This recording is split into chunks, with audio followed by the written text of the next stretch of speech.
Hello guys, welcome back to the channel, and today I'm going to be going over my Vikings 2022 mock draft.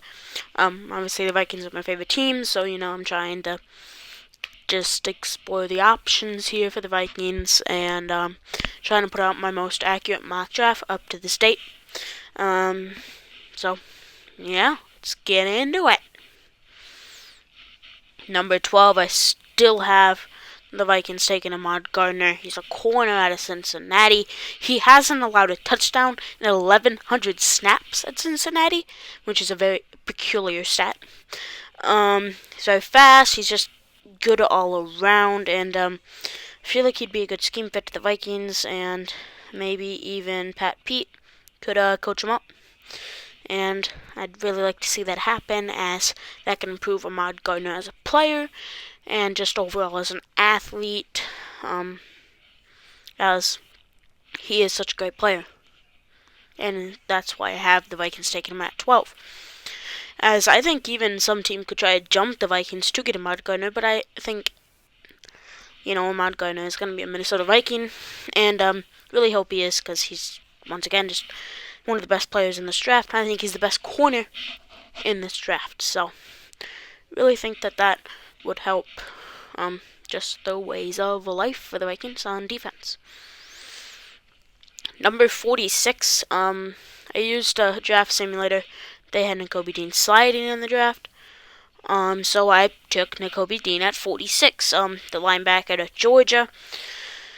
He was great. He's a run stuffer. He can come off the edge, rush the passer, fast, elusive, just everything you want in a linebacker. And he's going to need to replace Anthony Barr.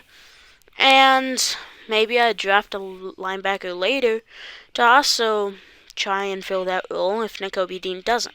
But for right now, you just get Nakobe Dean and really hope for the best, as he's a good player. I'd really hope to see him improve on his skill set, skill share, just the whole spiel.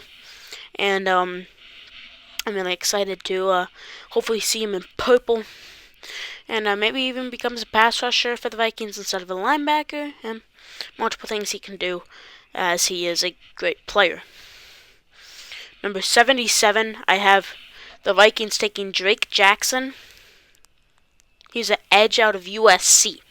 He's fast, he's physical, which is a big part of why I think the Vikings should take him, as when you're a physical edge rusher, that really just allows you to plow over a guy when you really need to, and get that oomph in there and tackle him if you really need him to, and get off the edge and tackle that running back or even the quarterback, sack him. And I think Drake Jackson possesses that ability to just get up there, do that rip move where he puts the arm under the shoulder, rips up, and gets under. And I really just think Drake Jackson would be a great addition to the Minnesota Vikings, as I think Danielle Hunter's gone. So need to move on, and really hope that Drake Jackson would be able to translate to the NFL.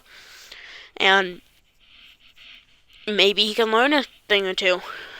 Or maybe even Wanham plays there the first year, as Wanham has been very successful. Or even Janarius Robinson, among all guys. Jalen Tywerman, who's a defensive tackle, but still.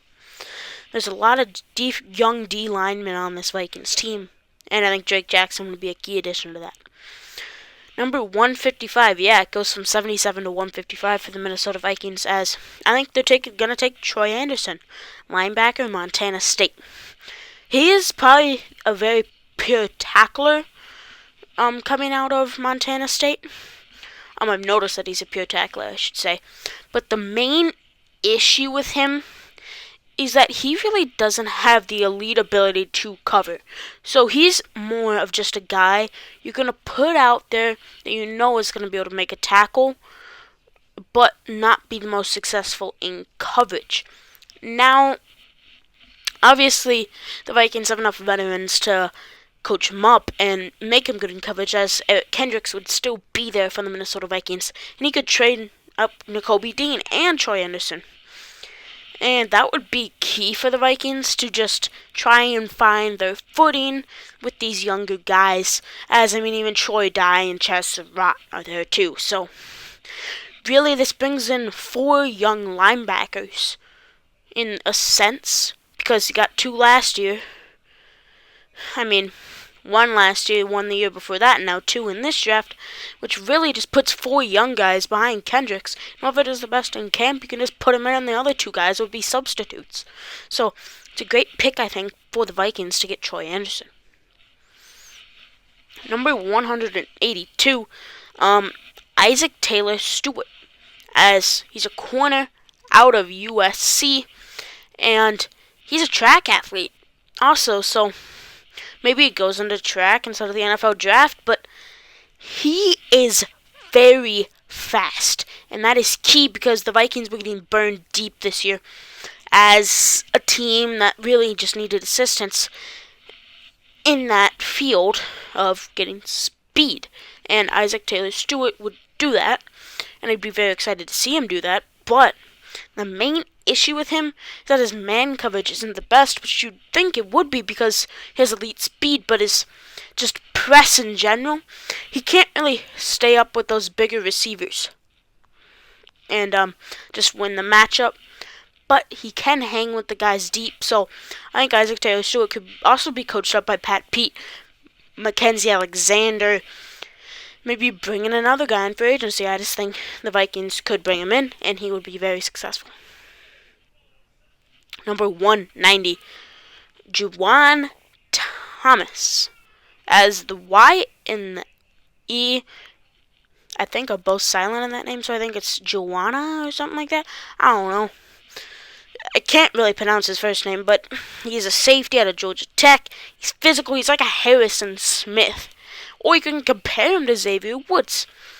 Him and Cam Bynum would create a center of the field where you just don't want to throw at for the future of the Vikings, as maybe Xavier Woods actually ends up leaving, and it's either him or Bynum.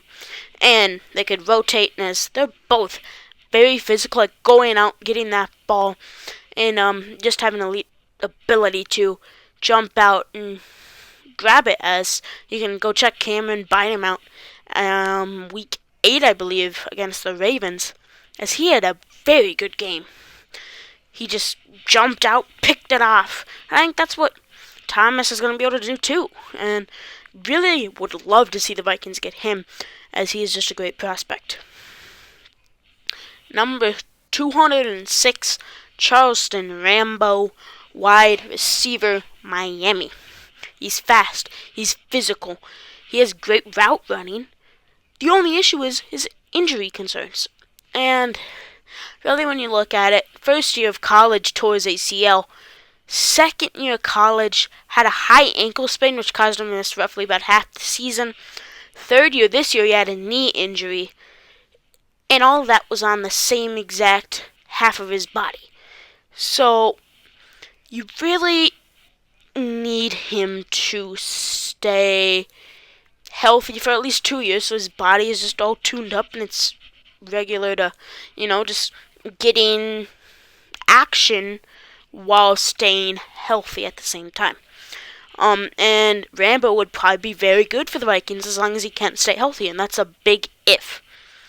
And I just think Kevin O'Connell is going to want to bring in a couple of guys of his own, and Charleston Rambo, I think, will be one of them. And last pick in the draft here for the Vikings, Trey Turner, wide receiver, Virginia Tech. Fast, elusive, very, very good at catching. So, the only downside with Turner is injury issues. Same thing with Rambo, but like I said, Kevin O'Connell is going to want to bring in his own prospects and projects, as it's not like we don't have veterans to teach him. We have multiple older receivers on the team in Chad Beebe, Olabisi Johnson, Adam Thielen. We have a lot of veterans that can come out there, teach these younger guys how to play right and maintain your body, and how you can just translate that onto the NFL field. Alright, so that is it for this video. Hopefully see you guys next time, and have a good day.